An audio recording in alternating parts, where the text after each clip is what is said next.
Sometime in March of 2013, I convinced my mom to buy these two little guys for me in a now-defunct store at our local mall. And then, over the course of the next 4.5 years, I ended up buying some more of them. If you told me you didn't perceive much value in this curated collection of stuffing, I would understand, but I would also be quick to defend my spending choices. These aren't just toys, they're props, actors even. Although this may sound somewhat pretentious, with just one tight grip, any video camera, and with an optional funny voice, I can turn everyone's favorite Mario enemy into a lovable character who will get into shenanigans with a wonderful cast, as long as everyone else also has a marketable plush of themselves. I can be the writer, director, editor, and technically star of my own funny movies and publish them for the world to see, or more realistically, like 10 people besides my friends and family. That's the essence of plush videos, a genre on YouTube that has been around for almost as long as the website itself. On April 6, 2007, two kids named Tyler and Kenny uploaded a video called Find Yoshi on a channel called Cute Mario Bros. Oh, my face!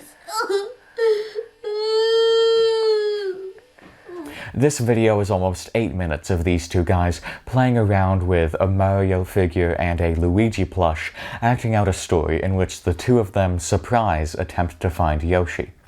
This was the first plush video ever made, and it birthed a niche yet incredibly popular community on YouTube, one that's still around to this day, and one that I spent almost 5 of my formative years in. I know that's not that long when you compare it to other PlushTubers' videographies, but it's long enough to where I feel like I have enough thoughts to make up a video about it. So that's what this is, a little bit of a retrospective, explaining how I got into plush videos and eventually fell out of them, yet still giving credit to their lasting impact on me and kids like me. I hope you like it.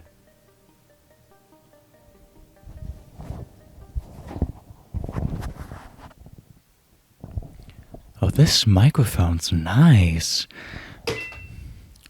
My plush video journey didn't begin with finding Yoshi, though. This video, entitled Mario and Luigi Go to the Park, uploaded by that guy in the basement on August 29th, 2010, was my first introduction to the genre. Even if it definitely shows its age, it's still a pretty good video. It's not underground or anything with over 40 million views, but I still like to think that I hold a little bit of a special connection to this 150 seconds of content, because this video was the first I ever saw of its kind, and it really inspired me to look into this newfound genre. Well, inspired is a little bit of a strong word. When I first saw this video, slightly under 3 years after it initially premiered, I was so awestruck by it that naturally I immediately attempted to copy the exact same idea. That guy in the basement had an actual video camera, actual plushes, an actual park to film at, not to mention an actual friend to play Luigi, while I had my iPod Touch, plastic figurines, and the playground in my backyard. But I still... Well, if I told you that I still made it work, I would be blatantly lying to you. The video is not good. At all. It's almost 6 minutes of me flailing my hands around in front of a camera that was recording some crisp 360p footage with some really interesting directorial decisions as well, like making half of the video purple and including a clip where I drop my iPod into my trampoline and have to pick it up. I still have to give that video some credit though, because if I never made that, I would have never begun the process of honing my plush video craft. The next day, I uploaded M&L Episode 1, Mario/Luigi, Luigi/Mario Chair. Now I know that title makes horrifyingly little sense, but my best guess as to why it's like that is because the plot of the episode surrounds Mario and Luigi switching bodies whenever they hug, hence the slashes. And the chair? Well, the second episode of M&L was called Boss Battle, which had the two brothers fighting off against Boo, the only other not brother plush I had besides Goomba. And although both of these episodes are viscerally not good, featuring unnecessary filters and footage where you can literally see nothing, it is still content. And I was also like 7, so nothing I made was going to be good regardless. Now things get really good in the third episode, and I mean that genuinely, because there wasn't one. For whatever reason, I gave up on that series, but as you might be able to guess, I didn't give up on plush videos entirely. While yes, there definitely was somewhat of a rocky start, I carried on. I continued climbing up the ladder to inevitable perfection as my plush collection grew, and as I figured out the best ways to tell stories through this medium, at least for someone my age, obviously. Even if I never had access to anything besides an iPod Touch, I still feel like my content got better in other non-visual ways. And to be honest, I feel like my plush videos really got better as soon as I stopped focusing on the Mario franchise.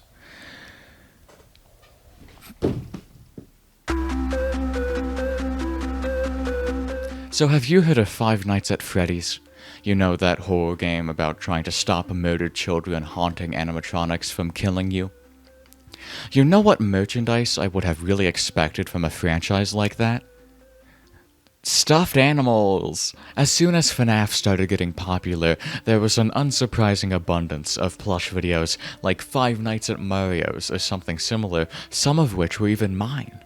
And I actually began my FNAM series only a month before Sanchi started producing FNAF merchandise, which included plushes. So sometime after May of 2015, PlushTubers who initially only focused on Mario content now had this whole other franchise to play around with. If they had the money for it, that is. I definitely didn't, but of course I was still able to watch the people who did. My biggest FNAF-related PlushTuber inspiration was Travis Plush Productions, who began his FNAF Plush series in December 2015. His first episode isn't anything special, just the plush versions of Freddy, Bonnie, and Foxy reacting to the FNAF World trailer and attempting to advertise it. And you know what, actually, let me quickly talk about what intrigued me about FNAF plush content more so than your usual Mario plush content. While Mario games of course have some sort of storyline, it's all usually self-contained. It doesn't really amount to anything as long as you can actually complete the game. But with FNAF, as you'll know if you've engaged with any FNAF content ever, there's much more of an overarching story going on, which means that you're not just playing with blank slate Italian plumbers, you're playing with actual characters, with lore, and weight and stakes throughout the franchise's timeline, which still might be incredibly indecipherable, but that's beside the point. So PlushTubers now had a choice. You could acknowledge the canon of the series entirely and create what would essentially be spin-off stories, showing off different perspectives of events in the games, which was especially popular earlier on, with a lot of FNAF plush videos revolving around the animatronics getting up into crazy antics when they weren't being looked at by the cameras. Or you could take these animatronics and use them as bases for your own characters with hopefully a less traumatizing backstory. And speaking of that, an interesting question is brought up if you truly wanted to entirely adhere to canon. When you're playing with a plush like this, does that technically mean that you're playing with a stuffed version of a dead kid who is stuffed inside of a robot suit? I think, just like with the current situation surrounding Scott Cawthon, it's better to just ignore it. It sure is a hypothetical, though, and you know, I get that technically every plush video makes the creator ask themselves if they want to portray a story similar to their character's origins, but it just feels a little different with FNAF. Maybe it's just because it's newer, but making a Mario plush series doesn't exactly make sense. That's just a normal plush video. That's just the default. But because of the nature of FNAF, I feel like it made it so much easier to create content with an actual story arc, and not just independent episodes that barely influence each other. I got my start in FNAF Plush content in the summer of 2016, and that had Freddy interacting with characters from the Mario universe, which is really all you can do when you only have Freddy. But as soon as I began growing that subset of my plush collection, I made a series of my own, the only ever completed one being Chica and Cupcake, a 10-episode series chronicling what happens to Chica and her mute best friend Cupcake after they get kicked out from the house, featuring the rest of the main animatronics, and what happens as she finds the definitely not bad guys creating clones of her best friends. It's definitely a bit out there, yeah, but once again, it was the only plush series that I ever finished. I tried making many Mario plush series before it, but something about CNC actually motivated me to complete a season of it. And it doesn't matter whether or not the story being told there was actually good or not, because it's gonna hold a special place in my heart regardless. And, of course, I attempted to make more seasons. I even attempted my own FNAF Plush series, but I could never stick with anything. Nothing excited me like it used to. It was around that time that I began feeling overall dissatisfied with the plush video genre as a whole. And speaking of plush videos that I was dissatisfied with, now would it really be that hard for YouTube to be nice to this guy for like one video? Not even that, maybe just like a scene where you're not terrible. This doesn't exactly fit in with the timeline that I'm trying to form in this video, but it really wouldn't feel right to make something about plush videos and not mention Super Mario Logan somewhere, so this is the obligatory part about him. Super Mario Logan is the most mainstream PlushTuber of them all. If you have any idea what a plush video is, it's probably because of him. If you don't know who he is though, don't worry, you're not exactly missing much. Mean push hole 1, push hole 2, and Jeffy. I realize that introduction may sound a little bit biased, and some of you may be coming to the conclusion that I don't exactly like his content. And that's because I don't. And apparently, neither do YouTube or Nintendo.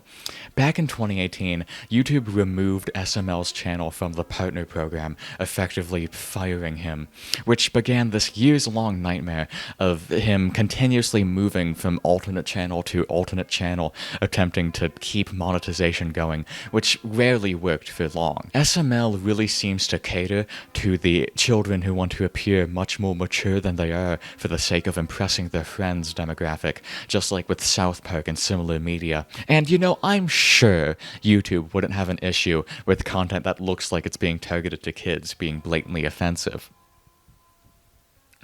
The joke is that they definitely do. Some people try to defend Logan and say that he never explicitly stated whether or not his content is for kids, and while that's technically fair, just think about it for a moment. It's puppets and stuffed animals and people. What do you think the average age of someone who clicks on a puppet video is? The subject of the videos appearing kid-friendly just for the actual videos to have unannounced mature themes probably doesn't help either. To really kick him while he's down, Nintendo allegedly sent Logan a cease and desist earlier this year, forbidding him from using any Nintendo-related content on his channel, and technically revoking the PlushTube label, considering that now his entire cast is made up of puppets. Thankfully, though, the fan-favorite SML character Jeffy didn't suffer any complications through the switch, considering he was already a puppet. And okay, let me just talk about him for a moment. SML's humor really boils down to, look at this unusual character doing something unusual, and look at how this normal person is reacting to it, usually either by yelling at them or making fun of them, depending on which dynamic the joke is focusing on. And that idea epitomizes itself in Jeffy. He was only introduced in 2016, but you would think he's been part of the SML cast since 2007, with how much of an impact he's had. You know you're in for a nauseating ride when you first see him and hear him yell and make dumb decisions on purpose and be so incessantly... Listen, I get that the entire point of his character is to be obnoxious and annoying, but oh my god. At one point, Logan decided to try to develop his character a little deeper by giving him a backstory featuring an abusive, cigarette-addicted, sex worker mother and a sister who died in a car crash that he was implicit in. And while that's fun, I guess, you can't just randomly reveal the fact that a character actually has deep-rooted trauma and then immediately revert back to his only character traits being that he slaps his crotch and goes poo-poo in his diaper. SML's own merch website describes Jeffy as loud, sassy, and a little bit slow. Remember when I labeled his content blatantly offensive? Yeah. Although it's definitely gotten better recently, even now there are still jokes where the entire punchline is just, haha, this dude might be gay and is acting totally sus towards his friends. Are you straight? Hey, whoa, hey, we're having a good time here. We don't gotta ruin it, you know. And speaking of that, a few years ago, there was an entire episode where the joke throughout was just that Jeffy couldn't stop saying a gay slur, which... I will spank you on the butt with my hand if you say Gay slur. one more time. Then do it. Gay slur. That's it! That's it! You made me do this! You made me do this! Mario beat him up for it, yeah, but still. We haven't even gotten to the racial stereotypes yet. Listen, I'm not here to cancel anyone. I'm just saying that maybe naming a character Black Yoshi and having his entire foundation be based upon stereotypes of black people, not to mention having him be played by a white man, probably wasn't the best idea. And, you know, there's also this teacher character, which is just such a blatant... Just kidding. I'll be stopping myself here, but the moral of the story is just that there were so many other better options for people to make the flagship PlushTuber and to get as famous as Logan. And it's honestly just a little sad and disappointing seeing the people that I looked up to get overshadowed by a 20-something who still thinks that making a mess all over his house makes for the funniest and most entertaining content ever. Woo! I love cheese balls. Do you love cheese balls? 'Cause I do. You like cups? One other thing that's sad is that even with the creators of plush videos that I genuinely loved, I could feel myself drifting away from it all. I could never connect with and truly enjoy the content like I used to. Soon after having that realization, I ended up asking myself,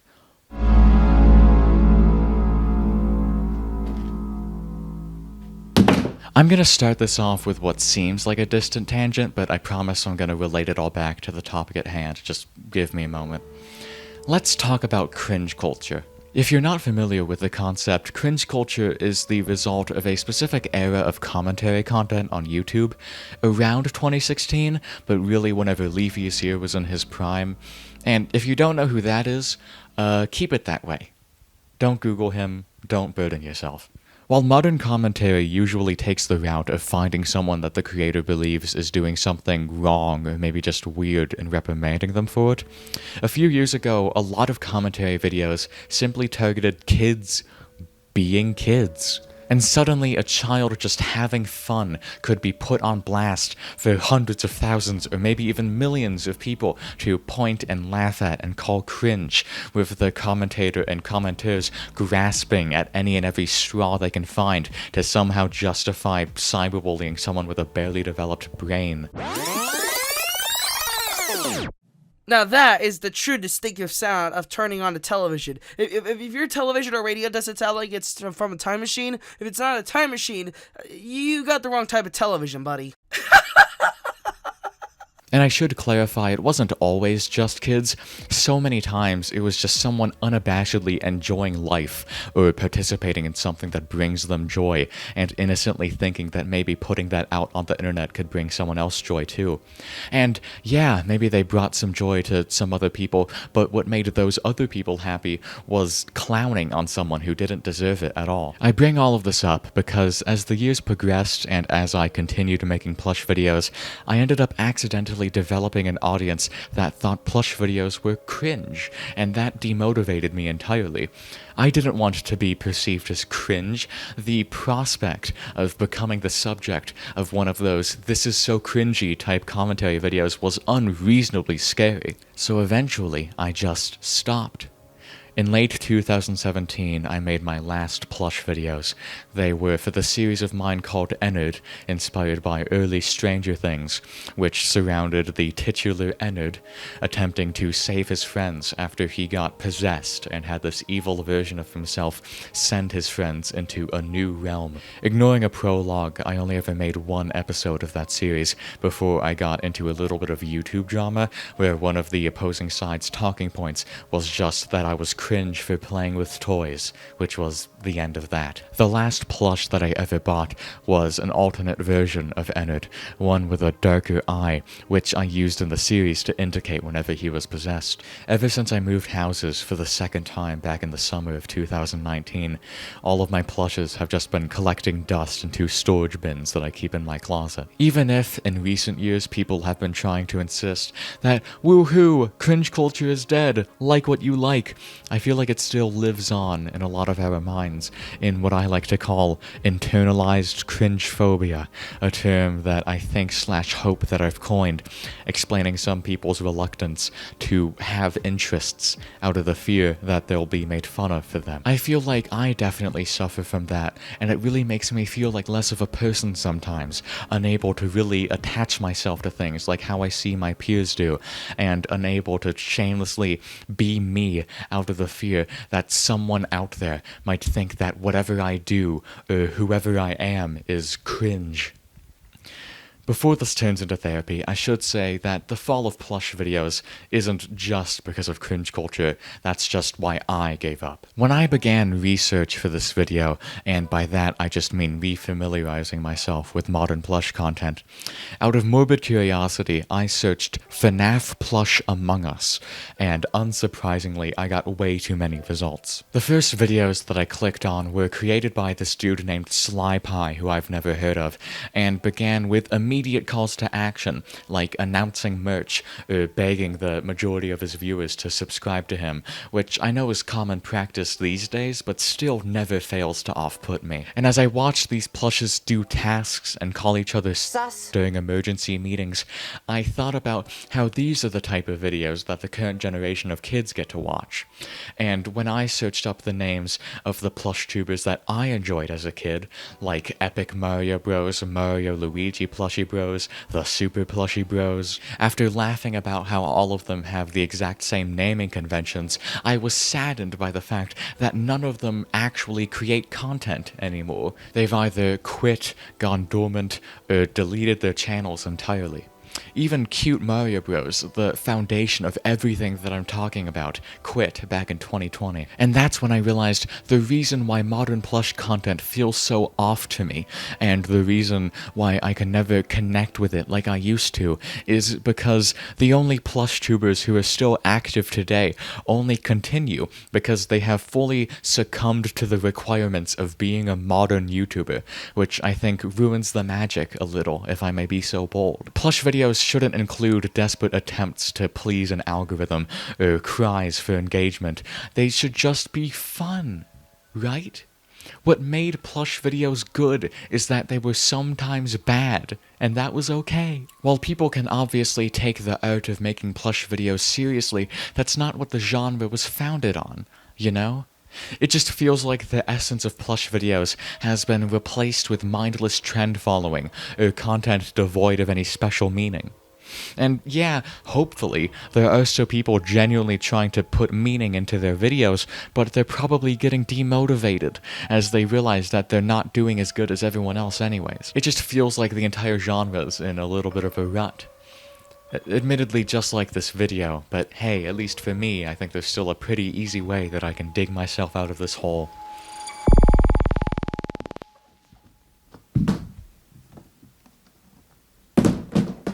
With the internet becoming more and more of a quintessential cog in the hellish machine that is the modern childhood, there's been a surge of playtime becoming content. Now, as I say that, your mind may immediately wander to the worst-case scenario, like family vloggers exploiting the existence of their children for profit without their informed consent, and while that's definitely bad, on the other side of the spectrum, when it's just the kids themselves innocently ignoring age requirements on social media sites, It's a bit more wholesome. While children have been playing with toys for forever, the only people who would really get to witness the stories that these kids could conjure up with these toys would be the kids themselves, and maybe siblings or parents too, but you get it. But in this current era, because of sites like YouTube and even more recently TikTok, kids have been able to actually show what they've made to people. And yeah, an audience is never guaranteed, but there's always a chance. And it's not just with plushes, obviously, it's with almost every single kind of toy. Like Lego, which I also made videos playing around with, or Littlest Pet Shop, and although I hate to say it, Gacha Life too.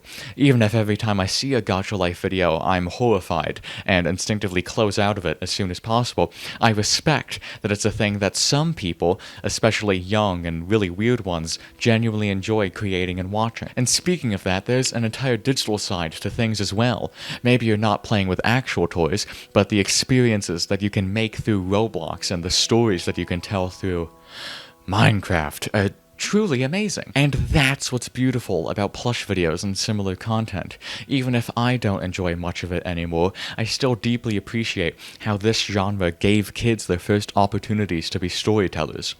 Maybe it wasn't a good story, maybe it wasn't told well, and maybe it's cringe to look back on, but still, it was an attempt at creating something, which is a point that so many people can't even reach. I'm really not that proud of many of my plush videos, but I can be proud of my younger self for actually taking that initiative and making something tangible, something that could have possibly influenced someone else besides me.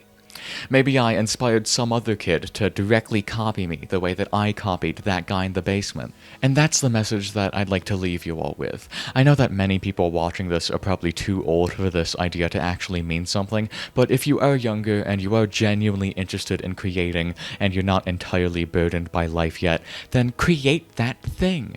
You deserve to indulge yourself in the things that you enjoy. I don't want to turn this into some vapid motivational speech about how if you just work hard enough, you'll accomplish your dreams, because God knows that hasn't worked for me, but still.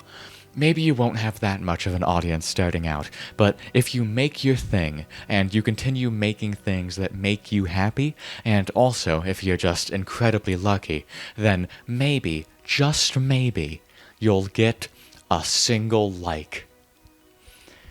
And that's beautiful enough, isn't it?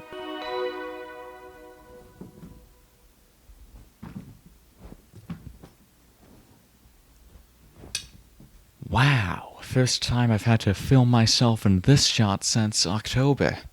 Time really flies when any sense of motivation is fleeting, which leads you to have a horrible upload schedule. Did y'all like the 6-month break? First off, if you are listening to me saying this, thank you for watching this all the way through. One decently valid excuse for my 6-month break is that I was just really paranoid to make a new thing, because I was really scared of some amount of my new audience immediately unsubscribing once they realized that I don't always talk about Minecraft YouTubers or fanfiction.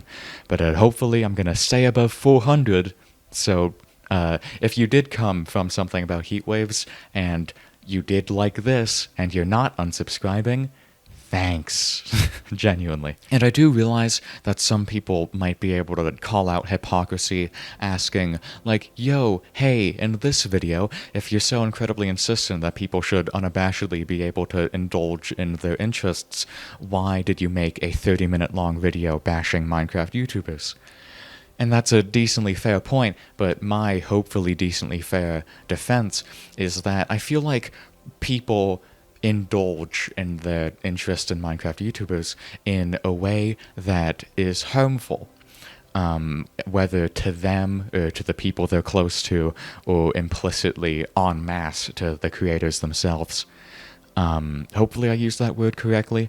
And I won't elaborate any further as to not accidentally create something about heatwaves too, which won't happen. One other point that I really wanted to bring up somewhere in the video but couldn't exactly find a place to fit in is that there weren't just Mario and FNAF plush videos. Those were just the two most prominent subgenres. There was a decently large Plants vs. Zombies market for plush videos, and also Bendy and the Ink Machine, and really probably every franchise somewhere.